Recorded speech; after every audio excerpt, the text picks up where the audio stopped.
June 1944, Normandy. German officers laughed when they intercepted American radio. Chatter calling it primitive and inefficient compared to their wire-based communication systems that had dominated European battlefields for years. But within weeks, those same officers were desperately trying to capture intact American -300 Seychelles rupees, walkie-talkies, to figure out how every single U.S. infantry battalion was coordinating attacks in real time while German units sat blind, waiting for runners to deliver orders through artillery fire. What did this backpack radio have that made the Germans abandon their entire communication doctrine overnight? Before we jump back in, tell us where you're tuning in from, and if this story touches you, make sure you're subscribed, because tomorrow, I've saved something extra special for you. In the spring of 1944, the German army believed they had the best communication system in the world. For 5 years of war, their field telephone wires had stretched across Europe like spider webs. Every command post, every bunker, every tank position connected by copper cables that runners laid across muddy fields and through bombed-out villages. German signals officers studied maps covered in red lines showing where each wire ran. They knew exactly which cable connected battalion headquarters to company command, which wire linked the forward observers to the artillery batteries waiting behind the hills. The system worked because the Germans made it work through discipline and engineering precision that had won them control of an entire continent. Hauptmann Friedrich Weber sat in his bunker near the French coast and felt proud of his work. He had been a telephone engineer in Munich before the war, installing lines for businesses and wealthy families. Now he commanded the signals company for an entire division. His men could lay 5 kilometers of wire in under 2 hours. They carried the heavy cable spools on their backs and worked through rain and darkness. When Allied bombers cut the lines, his repair teams found the breaks and fixed them before dawn. Weber kept a notebook where he recorded every wire his company had laid since 1940, over 3,000 kilometers of copper cable. It connected every German position from the beaches to the command bunkers 15 kilometers inland. The officers above Weber trusted the wire system completely. General Marx, who commanded the entire coastal sector, refused to use radio except for emergencies. Radios could be intercepted by the enemy. The British and Americans had listening stations that recorded every transmission. But telephone wires were private and secure. A man could pick up the handset in one bunker and speak directly to another man 20 kilometers away, and no enemy would ever hear their conversation. This made German commanders feel safe. They could give orders and receive reports without worrying about spies listening to their plans. Weber had seen American equipment before. Captured radios from North Africa and Italy sat in the basement of division headquarters. The technical officers examined them and wrote reports. The radios were big and heavy, built like furniture in metal cases. They needed truck-sized generators to power them. The American SCR-300 radio station required an entire vehicle just to move it around. Weber and his fellow signals officers looked at these radios and laughed. Why would anyone carry such heavy equipment when a simple telephone wire worked better? The Americans were rich and wasteful, they decided. They built expensive machines to solve problems that Germans solved with basic tools and smart planning. The French coast where Weber worked had changed since the Atlantic Wall construction began. Concrete bunkers now stood on every cliff. Artillery pieces pointed toward the sea. Mines covered the beaches. Steel obstacles waited in the shallow water to rip apart landing craft. Weber's telephone wires connected all of it into one coordinated defense system. If the Allies tried to land, every gun would know exactly when to fire. Every reserve unit would know exactly where to move. The telephone system would make the German response fast and deadly, but Weber noticed something strange in the weeks before June. His listening teams intercepted more American radio traffic than usual. Ships offshore sent constant messages. The signals were strong and clear, much stronger than the old radios from North Africa. His men wrote down the frequencies and reported them to intelligence officers. The Americans seemed to be testing new equipment, sending practice messages back and forth. Weber thought this was foolish. Why practice using radios when the enemy could hear everything you said? It made no tactical sense. On the night of June 5th, Weber could not sleep. The weather had been terrible for days, with high winds and heavy rain. His men had repaired storm damage to the telephone lines all week. Now the rain was stopping, but dark clouds still covered the moon. Weber walked through his command bunker, checking the telephone switchboard. Every line showed green lights. Every connection worked perfectly. He picked up different handsets and listened to the clicks and hums of electricity flowing through the wires. Everything was ready. Just after midnight, the sound began. Aircraft engines filled the sky, hundreds of them, maybe thousands. Weber ran outside and looked up. He could not see the planes through the clouds, but the noise was everywhere, growing louder every second. Then the first parachutes appeared, white flowers blooming in the darkness. The invasion had started. Weber rushed back to his switchboard and grabbed the handset to call division headquarters. He turned the crank to ring the connection. Nothing happened. He tried again. Still nothing. He tried the backup line to the artillery command. Dead. He tried the coastal observation posts. Every single telephone line was silent. In 30 minutes of bombing, the Allied aircraft had cut every wire his company had spent 4 years laying across the French countryside. Weber stood alone in his bunker, surrounded by useless telephones, unable to warn anyone about what he was seeing. The spider web had been swept away in a single night. And now the German army was blind and deaf, waiting for runners to carry messages on foot through a battlefield that was already changing faster than any man could run. The morning sun rose over Normandy on June 6th, and Weber finally understood how completely his world had changed. American soldiers were everywhere on the beach below his position, thousands of them moving in organized groups.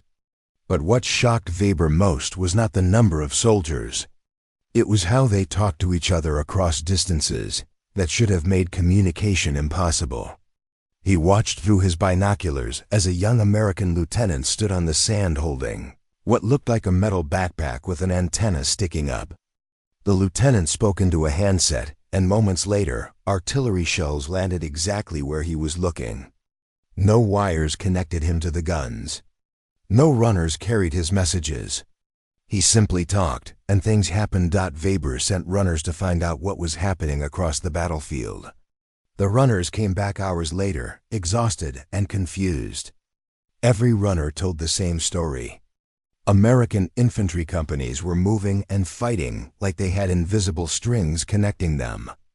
Platoons spread out across fields and villages, but they all worked together as if they could see through walls and around corners. When one American unit found German defenders, other American units arrived from different directions within minutes. It was like fighting an enemy that could read minds. A captured American radio reached Weber's bunker 3 days after the invasion. 2 German soldiers had found it next to a dead American sergeant in a hedgerow. They carried the strange equipment back to their command post, thinking it might be valuable. The radio looked nothing like the big American sets Weber had seen before. It weighed only 35 pounds. A man could carry it on his back and walk all day. The case was olive green metal with a handset clipped to the side. An antenna folded down against the body. The label on the side said -300 Seychelles rupees in white letters. Weber opened the case carefully, expecting to find tubes and wires as complicated as the German field radios he knew. Instead, he found something that looked almost simple. 18 vacuum tubes, a battery compartment, and controls that even a child could understand. 1 dial to change the channel. One switch to turn it on. One button to press when talking. That was everything. Weber had spent 6 years learning radio engineering in the German army. He had studied circuit diagrams that covered entire walls. He had memorized technical manuals as thick as phone books. Now he held an American radio that worked better than anything Germany had built. And it was so simple that the Americans could give one to every infantry battalion. The battery surprised him most. German radios needed external power sources or heavy dry cells that died after a few hours. The -300 Seychelles rupees had a small rechargeable battery that lasted a full day of constant use. Weber turned the radio on, half expecting it to fail. The tubes warmed up in seconds. He heard American voices speaking clearly through the speaker, calling coordinates and reporting positions. The signal was strong even though the nearest American unit was 3 kilometers away. He changed the dial and found another channel with different voices. Then another. The Americans had 40 different channels they could use. If the enemy tried to jam one channel, they simply switched to another. Weber called his technical sergeant over to examine the radio. Sergeant Holtz had worked in a factory before the war, building measuring instruments. Holtz took the radio apart piece by piece, laying each component on the table. He tested the circuits with a meter. He measured the frequencies. He examined the crystal that controlled the channels. After 2 hours, Holtz looked up at Weber with an expression that mixed respect and fear. This radio, Holtz explained, used frequency modulation instead of amplitude modulation. FM signals were much clearer and harder to jam than German AM radios. The Americans had solved a technical problem that German engineers said was impossible to fix in a portable radio. And they had not just built 1 or 2 experimental models. They had built thousands of them, enough to give one to every battalion in their entire army. Weber watched the battlefield through the following days and saw the pattern clearly now. Every American attack started with radio calls. Forward observers with SCR-300 spotted targets and called for artillery. The artillery fired, and the observers corrected the aim with more radio calls until the shells hit exactly right. Then American infantry moved forward, and their company commanders carried smaller radios called SCR-536, handy-talkies that let them talk to their platoon leaders. When American soldiers found German positions, they did not send runners back to headquarters.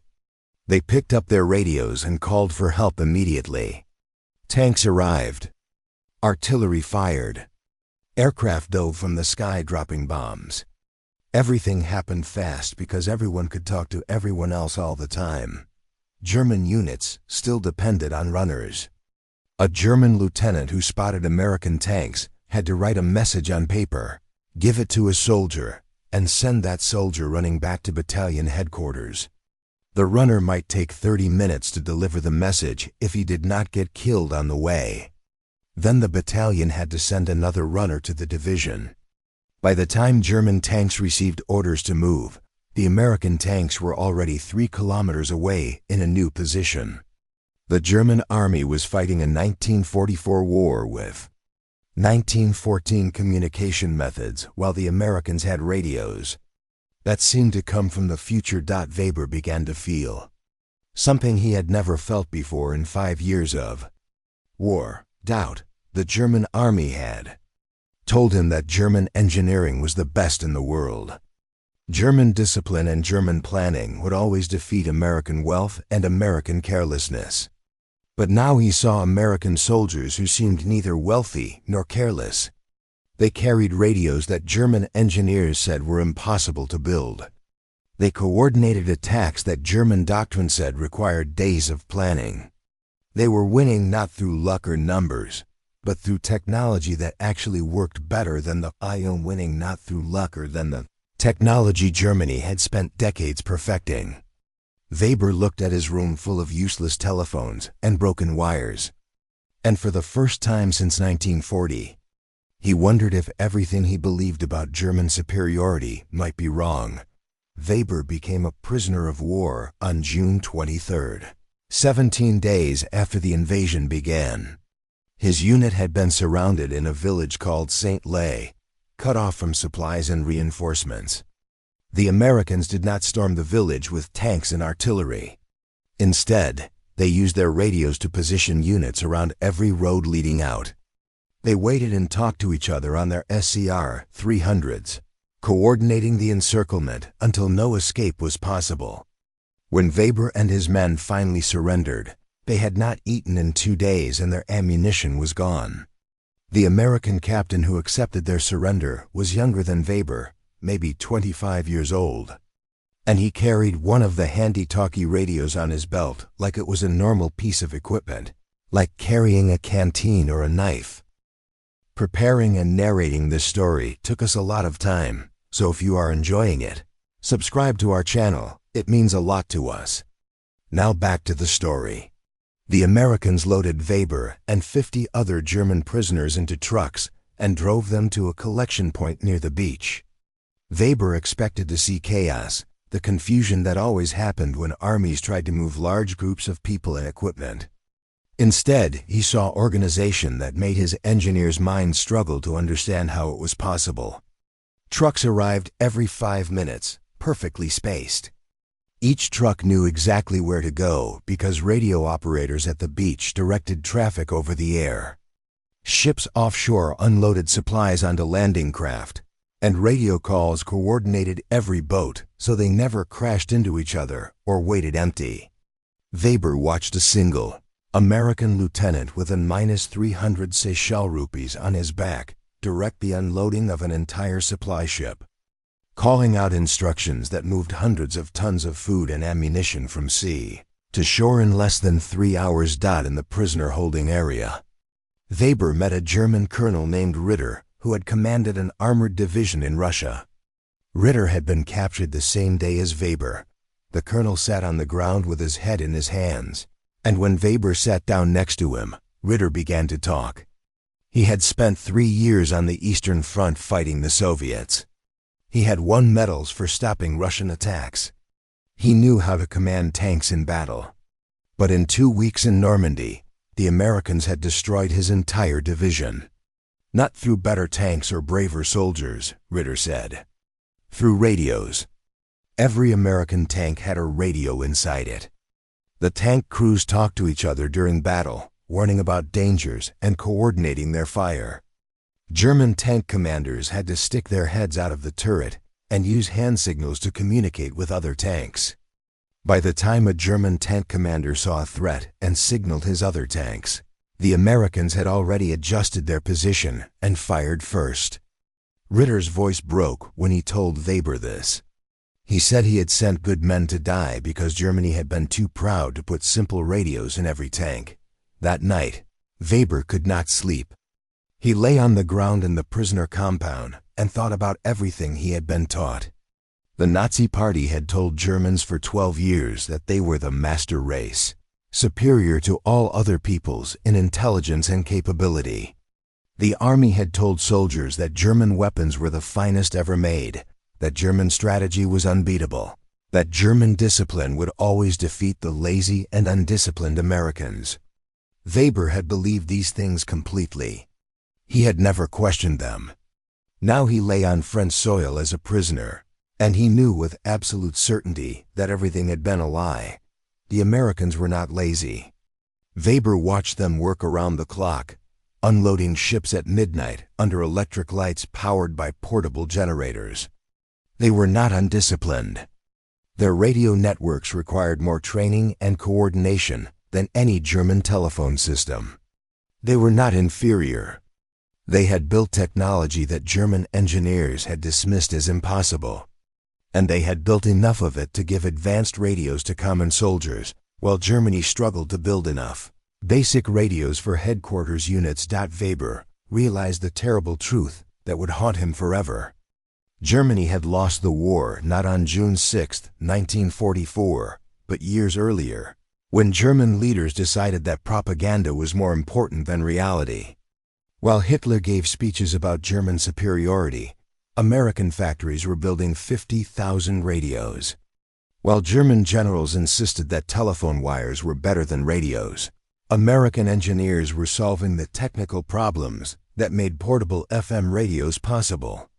While Nazi teachers told children that Americans were weak and stupid, American universities were training thousands of radio technicians and electrical engineers.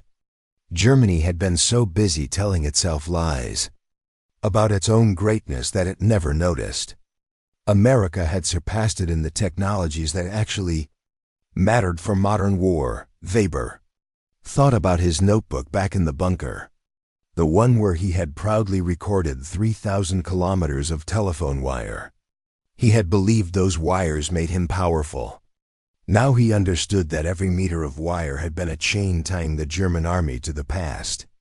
The Americans had cut those chains on the first night of the invasion and left Germany fighting blind while American soldiers talked to each other across the entire battlefield.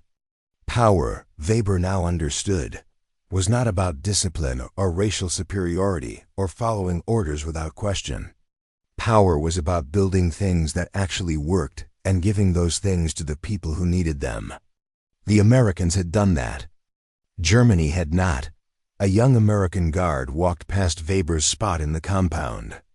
The guard carried an SCR-300 handy-talkie, the smaller radio that let infantry squads talk to each other. The radio was clipped to his belt, and the guard did not even seem to notice it was there. To him, it was just another piece of equipment, as common as a helmet. Weber watched the guard walk away and felt the last pieces of his old beliefs crumble into dust. Germany had told Weber he was part of a superior civilization destined to rule the world. America had shown him that Germany could not even build a radio small enough for a common soldier to carry. At that moment, Weber understood that the war was over, and it had been over long before the first American soldier stepped onto the beach. Germany had lost when it chose propaganda over truth and pride over reality. The -300 Seychelles rupees radios had not defeated the German army. Germany had defeated itself. Weber stepped off the train in Munich on a cold morning in January 1946. The war had been over for 8 months. But the city looked like the war was still happening. Broken buildings lined every street. Piles of rubble filled the spaces where homes and shops used to stand. People walked through the ruins with blank faces, wearing coats that had been patched and repatched until more patches than original fabric remained. Weber carried everything he owned in a small canvas bag the Americans had given him when they released him from the prisoner camp. Inside the bag were 2 shirts, 1 pair of pants, some underwear, and a technical manual for the -300 Seychelles rupees radio that an American signals officer had let him copy by hand during his captivity. His wife Anna waited for him at the train station. She looked older than he remembered, thinner, with gray in her hair that had not been there when he left for France. They hugged without speaking for a long time. Then she took his arm and they walked through the destroyed streets toward the apartment, where she had been living with their 2 children. Weber tried to recognize the route, but whole blocks had vanished. The bakery where they used to buy bread on Sunday mornings was gone. The park where his son had learned to ride a bicycle was a crater filled with dirty water. The church where they had been married was just a shell with no roof and broken walls. Their apartment building was still standing, though half of it had collapsed from a bomb strike. Anna and the children lived in 2 rooms on the ground floor. The windows were covered with cardboard because there was no glass available anywhere in the city. The furniture was mostly gone, sold or burned for heat during the cold winters. Weber's son Klaus was now 12 years old, tall and serious, wearing shoes that were too small for his growing feet. His daughter Maria was 9, quiet and careful. Watching her father like he was a stranger she was not sure she could trust. That first night, Anna made soup from potatoes and a small piece of bacon she had saved for his homecoming. They ate by candlelight because the electricity only worked a few hours each day. Klaus asked his father what America was like. Weber did not know how to answer. How could he explain to his son that the country they had been taught to hate had cities with lights that stayed on all night and factories that built radios like other countries built nails? How could he describe the American prisoner camps where German soldiers received more food than German civilians were eating now, 2 years after the war had ended? Weber got a job 3 weeks after returning home. A British company was helping to rebuild Munich's telephone system, and they needed engineers who understood communications equipment. Weber worked 12 hours a day, 6 days a week, climbing telephone poles and connecting wires. The work was exactly what he had done for the German army, but now he was doing it to help rebuild what Germany had destroyed. At night, he came home exhausted and sat at the kitchen table studying the -300 Seychelles rupees manual he had copied. Anna asked him why he spent so much time reading about an American radio when he should be resting. Weber tried to explain that the radio represented something important, something Germany needed to understand if it was ever going to recover from the catastrophe of the war. On a Sunday in March, Weber took Klaus to visit the remains of the technical university where Weber had studied before the war. Most of the buildings were rubble, but the library was being rebuilt with help from American funds. Weber showed his son the empty shelves where engineering books would eventually go. He told Klaus about the -300 Seychelles rupees, describing how American engineers had solved problems that German engineers said were impossible to solve. Klaus listened carefully and then asked the question that Weber had been avoiding. Why had Germany lost the war if German engineering was supposed to be the best in the world? Weber sat down on a broken wall and looked at his son. He told Klaus the truth that no teacher in Germany wanted to say out loud. Germany had lost because it had believed its own propaganda.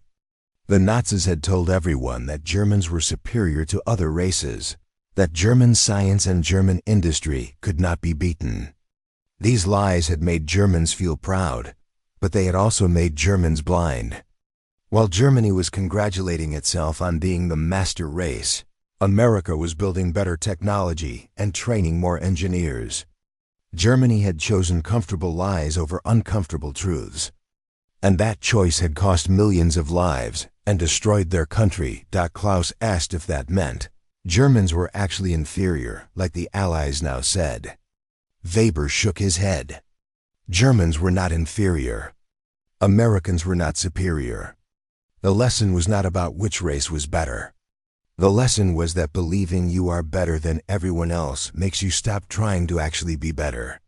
The Americans had built the -300 Seychelles rupees, not because they were smarter or more talented than Germans. They built it because they listened to their engineers instead of their politicians. They focused on solving real problems instead of proving their racial superiority. They were willing to admit when something did not work and try a different approach. Germany had been so convinced of its own greatness that it never considered the possibility that other countries might develop better solutions. Weber kept working on telephone lines for 3 years while Munich slowly rebuilt. In 1949, he got a job teaching electrical engineering at the reconstructed Technical University. He taught students about circuits and signals and radio waves. But the most important thing he taught them was the lesson he had learned in Normandy. Never believe propaganda over evidence. Never assume you are better than your competition without proving it. Never let pride prevent you from learning from others. These lessons, Weber told his students, were written in the rubble of every German city. The -300 Seychelles rupees radio had not destroyed Germany. German arrogance had destroyed Germany. The radio had just been the tool that exposed how far Germany had fallen behind while it was busy telling itself how great it was. Weber died in 1967 at the age of 63. At his funeral, Klaus told the mourners that his father had kept the handwritten -300 Seychelles rupees manual until the end of his life. The manual sat on Weber's desk at the university where he could see it every day. It was not there because Weber loved American technology. It was there to remind him and his students that the price of arrogance is always paid in blood and ruins. The Americans had not won World War II because they were destined to win. They had won because they built tools that worked and gave those tools to the people who needed them. That simple truth, Weber had believed, was the only lesson from the war that actually mattered. Everything else was just the sound of empires collapsing under the weight of their own lies. Weber's son, Klaus, became an engineer like his father. But he chose to work with radios and electronics instead of telephone wires. In 1970, 3 years after his father died, Klaus joined a new company in Stuttgart that built communication equipment for businesses and governments. The company was small, just 20 employees working in a converted warehouse, but it had big ambitions. The founder wanted to build radios that were better than anything America or Britain or Japan was making. Klaus thought about his father's warnings against arrogance, but he also remembered something else his father had taught him. Germany could be great again, but only if it earned greatness through actual achievement instead of claiming it through propaganda. Klaus brought his father's handwritten -300 Seychelles rupees manual to work on his first day. His new colleagues gathered around to look at it. The manual was worn and faded, the pages soft from decades of handling. Some of the younger engineers had never seen an -300 Seychelles rupees except in museums. They knew it was an important radio from the war, but they did not understand why Klaus's father had kept a copy for 22 years. Klaus told them the story. He described his father sitting in a bunker in Normandy, surrounded by cut telephone wires, watching American soldiers coordinate attacks with backpack radios that German engineers had said were impossible to build. He told them about his father's realization that Germany had lost the war not on the battlefield, but in the classrooms and factories where it had chosen pride over progress. The engineers listened in silence. Then one of them, a young woman named Christina, who had studied electronics at the University of Berlin, asked the question that changed everything. If the Americans could build the -300 Seychelles rupees in 1943, what could Germany build in 1970, with everything it had learned from defeat? What if Germany used the humility that came from losing to build something better than anyone expected? Klaus smiled. That, he said, was exactly what his father would have wanted them to ask. The company spent 5 years developing a new portable radio system.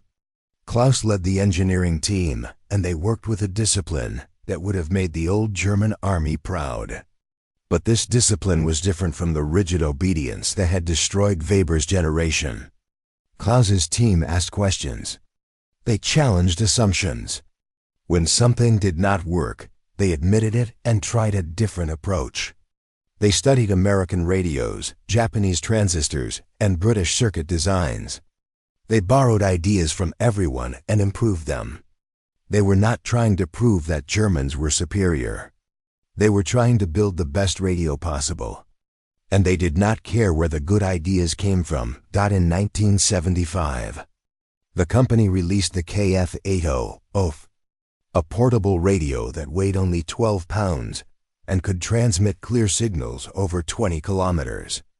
It used new solid-state technology instead of vacuum tubes, making it more reliable and longer-lasting than anything else on the market. Police departments across Europe started buying them. Then fire departments. Then military units. Within 3 years, the little company in Stuttgart had grown to 300 employees and was selling radios to customers in 15 countries.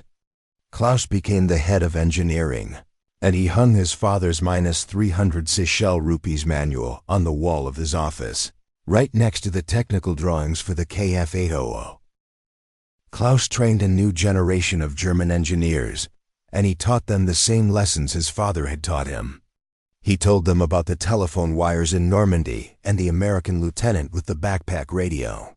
He explained how Germany's belief in its own superiority had blinded it to better solutions. But he also told them something his father had learned slowly over the years after the war. Defeat could be a gift if you were willing to learn from it. Germany had been forced to rebuild everything from ruins, and that rebuilding had required humility and openness that the old Germany never had. The new Germany could admit mistakes. It could learn from other countries. It could focus on making things that actually worked instead of making things that proved its greatness. By 1985, Germany had become one of the world's leaders in electronics and communication technology. The companies that built this success were not trying to dominate the world or prove racial superiority. They were simply trying to solve problems and build good products. This approach, born from the ashes of total defeat, turned out to be far more powerful than all the propaganda and arrogance of the Nazi years. Klaus sometimes thought about the irony. His father's generation had tried to conquer Europe through force and had lost everything. His own generation had conquered global markets through quality and innovation and had won prosperity beyond anything the Nazis had promised. Klaus retired in 1995 at the age of 61. On his last day at the company, which now employed over 2,000 people worldwide, he gave a speech to the engineering staff. He held up his father's handwritten -300 Seychelles rupees manual and told them one final time about the lesson it represented. The Americans had not won World War II because they were destined to win, or because God favored them, or because their race was superior. They won because they built tools that work and gave those tools to the people who needed them.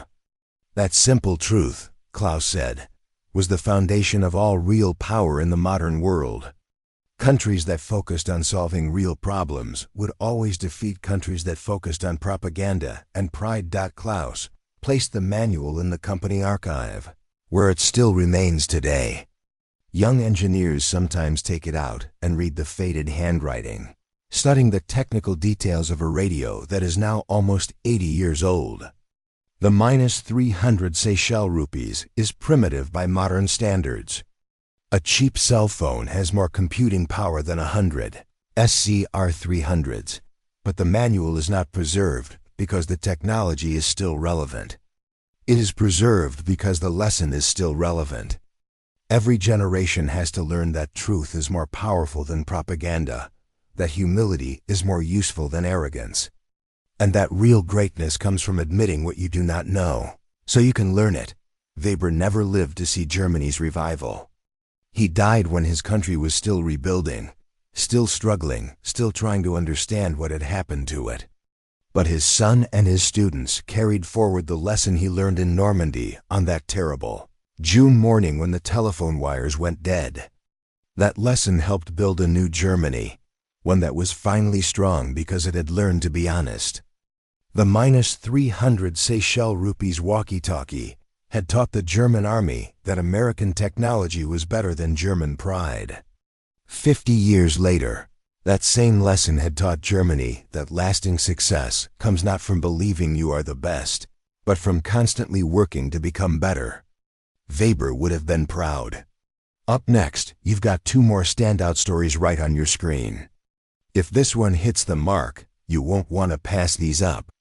Just click and check them out. And don't forget to subscribe and turn on the notification bell so you don't miss any upload from us.